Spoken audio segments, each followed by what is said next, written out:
Friends, இன்றைக்கி நம்ம chicken gravy எப்படி செய்கிறதுன்னு பார்க்கலாம். 10 நிமிஷத்தில் எப்படி நம்ம வந்து குயிக்காக நம்ம எப்படி வந்து சிக்கன் கிரேவி பண்ணலாம் அப்படின்னு பார்க்கலாம். சூப்பராகவும் எம்மியாகவும் இருக்கக்கூடிய வந்து சிக்கன் கிரேவி பார்க்கலாம். வாங்க வீடியோக்குள்ளே போகலாம்.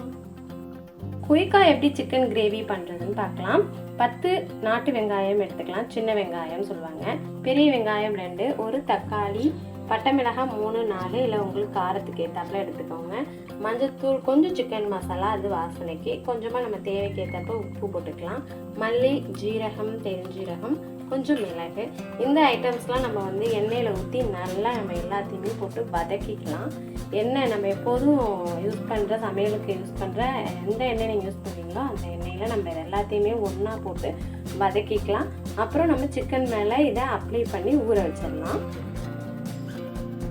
ஸோ நல்லா எண்ணெய் ஊற்றி எல்லாத்தையுமே போட்டு நம்ம ஒன்றா போட்டு வதக்கிட்டோம்.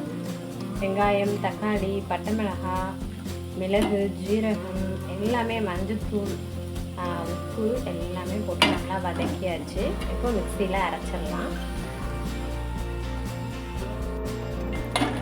ஸோ வதங்கினது எல்லாத்தையும் நம்ம அரைச்சி எடுத்துக்கலாம்.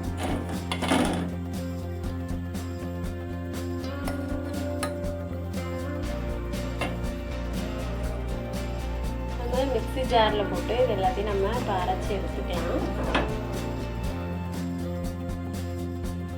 நல்லா பேஸ்ட்டாக நம்ம அரைச்சி எடுத்துக்கிட்டாச்சு. இப்போ கறி மேலே நம்ம இதை வந்து அப்படியே தேய்ச்சி அப்ளை பண்ணி ஊற வச்சிடலாம் 10 நிமிஷம்.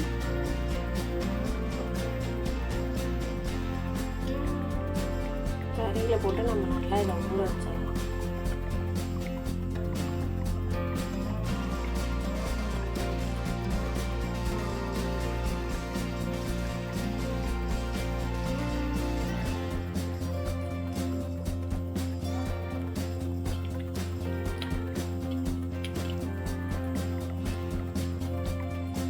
இந்த மசாலாலேயே நல்லா வந்து கறி வந்து ஊறி வரணும்.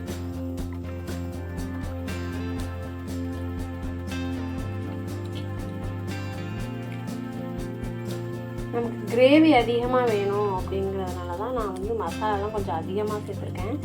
கறி வந்து கம்மியாக தான் இருக்கும்.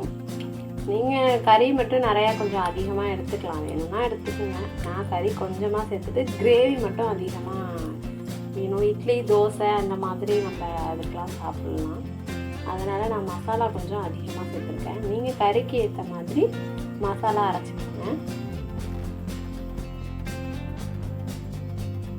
நல்லா ஒரு 10 நிமிஷம் நல்லா வந்து கறியில் வந்து ஊறட்டும். மூடி வச்சிடலாம். 10 நிமிஷம் கழிச்சு நம்ம பார்க்கலாம். இப்போ நம்ம ஒரு கடாயில் எண்ணெய் ஊற்றிக்கலாம்.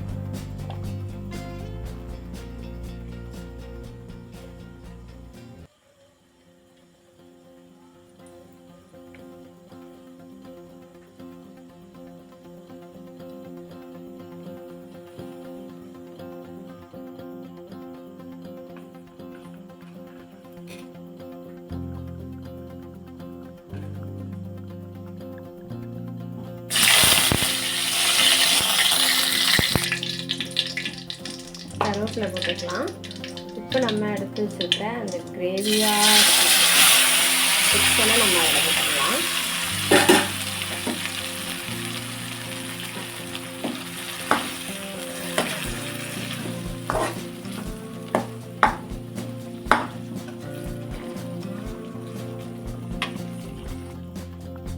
இஞ்சி பூண்டு கொஞ்சமாக 1 டீஸ்பூன் சேர்த்துக்கலாம்.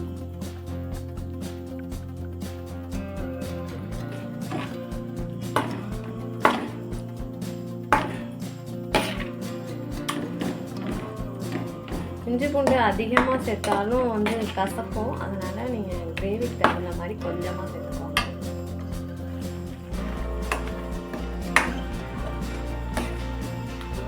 நல்லா இந்த கிரேவியை நல்லா வதக்கி கறியோடு நல்லா வதக்கி எடுத்துக்கலாம்.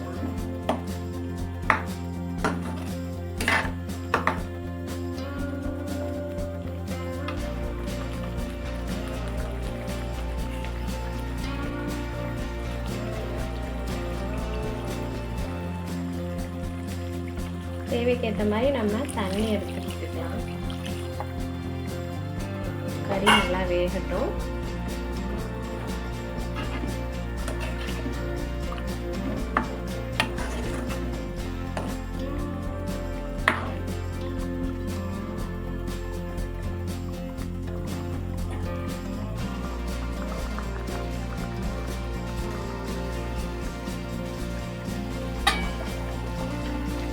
நல்லா கறியும் வந்து நமக்கு சிக்கன் வந்து எப்போதுமே வந்து தண்ணி விடும். அதுக்கு தகுந்த மாதிரி நீங்கள் வந்து கிரேவி வந்து செட் பண்ணிக்கோங்க. தண்ணி கொஞ்சமாக ஊற்றிக்கோங்க.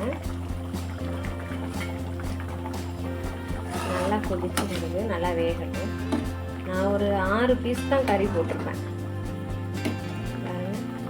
நல்லா கொதிக்கட்டும்.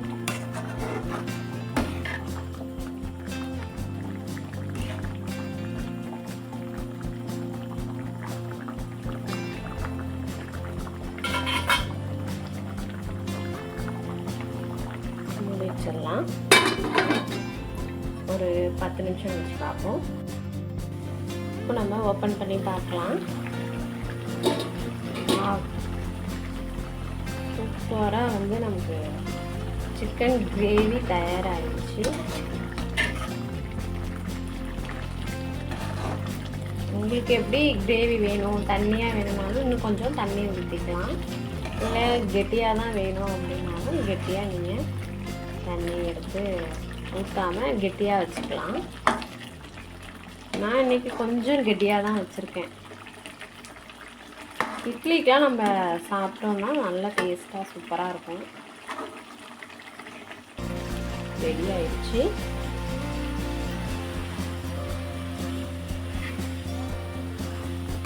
கொஞ்சம் கெட்டியாகவே நான் வச்சுருக்கேன்.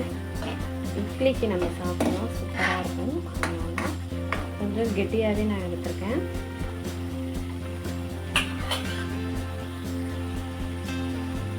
இப்போ நம்ம அடுப்பை ஆஃப் பண்ணிடலாம். தோசை எப்படி எல்லா விதமான டிஃபனுக்கும் நம்ம வந்து சாப்பிடலாம். எவ்வளோ சூப்பராக பாருங்க. இந்த வீடியோ உங்களுக்கு பிடிச்சிருந்துச்சுன்னா லைக் பண்ணுங்கள், ஷேர் பண்ணுங்கள், கமெண்ட் பண்ணுங்கள் ஃப்ரெண்ட்ஸ். மறந்துடாதீங்க. தேங்க்யூ. நன்றி. அடுத்த வீடியோவில் பார்ப்போம். நன்றி நண்பர்களே.